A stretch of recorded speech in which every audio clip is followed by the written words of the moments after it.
நாம் தமிழர் கட்சி ஒருங்கிணைப்பாளர் சீமான் மீது பல்வேறு குற்றச்சாட்டுகளை முன்வைத்து நாம் தமிழர் கட்சி நிர்வாகிகள் தொண்டர்கள் பலரும் வெளியேறி மாற்றுக் கட்சியில் இணைந்து வருகின்றனர். கட்சி தொடங்கியதில் இருந்தே பயணித்து வரும் மூத்த நிர்வாகிகள் பலரும் வெளியேறியிருக்கும் நிலையில் மேலும் பலர் வெளியேற உள்ளார்கள் என்று சொல்லப்படுகிறது. கோவை, கிருஷ்ணகிரி மாவட்ட நிர்வாகிகள் பலரும் கூண்டோடு வெளியேறிவிட்டனர். நாமக்கல் மாவட்டத்திலும் 50க்கும் மேற்பட்டோர் கூண்டோடு வெளியேறி இருக்கிறார்கள். தங்களின் குறைகள் எதையும் கேட்பதில்லை, தங்களை பேச விடுவதும் இல்லை, சீமான் தன்னிச்சையாக செயல்படுகிறார் என்று குற்றம் சாட்டியே அனைவரும் வெளியேறி வருகிறார்கள். அவர்களை எல்லாம் நாம் தமிழரின் ஸ்லீப்பர் செல்கள் என்று முதலில் சொன்னார் சீமான்.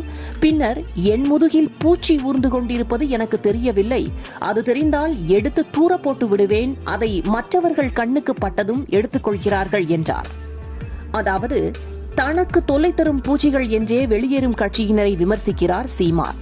இந்த நிலையில் நாம் தமிழர் கட்சி சார்பில் நடந்த மாவீரர் நாள் கூட்டத்தில் பங்கேற்காமல் கட்சியிலிருந்து வெளியேறி திமுகவில் இணைந்து அங்கே திமுக மாணவரணி தலைவர் பொறுப்பில் இருக்கும் ராஜீவ்காந்தி பங்கேற்ற திருமண விழாவில் சென்று பங்கெடுத்திருக்கிறார் நாம் தமிழரின் முக்கிய நிர்வாகி.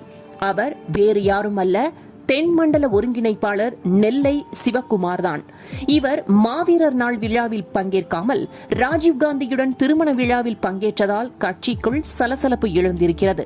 நாம் தமிழர் கட்சி தொடங்கப்பட்டதில் இருந்தே பயணித்து வருகிறார் நெல்லை சிவக்குமார்.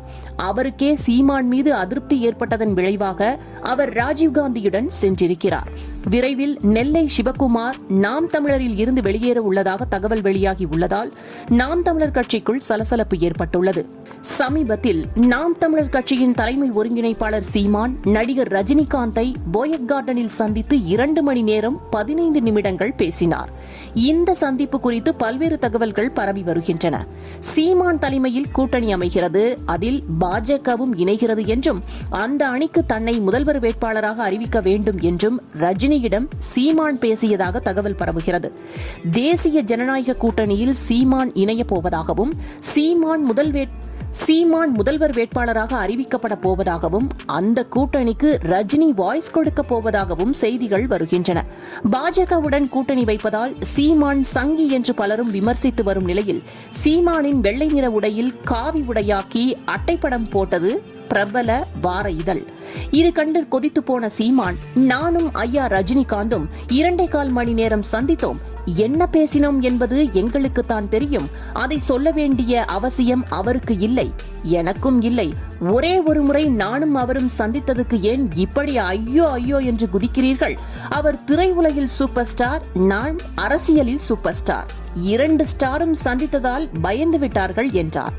காவி நிறம் குறித்து சீமான் ஆத்திரப்பட்டதற்கு பாஜக தேசிய மகளிரணி தலைவர் வானதி சீனிவாசன், காவி என்பது பாஜகவுக்கு சொந்தமானது கிடையாது, காவி என்பது பாரம்பரியமானது, சனாதனத்தை குறிக்கிறது, சூப்பர் ஸ்டார் பட்டத்தை அடுத்தவர்தான் தர வேண்டுமே தவிர சீமான் தனக்குத்தானே வைத்துக் கொள்ளக்கூடாது என்று சொல்லும் வானதி சீனிவாசன், அரசியலில் சூப்பர் ஸ்டார் பிரதமர் மோடிதான் என்கிறார்.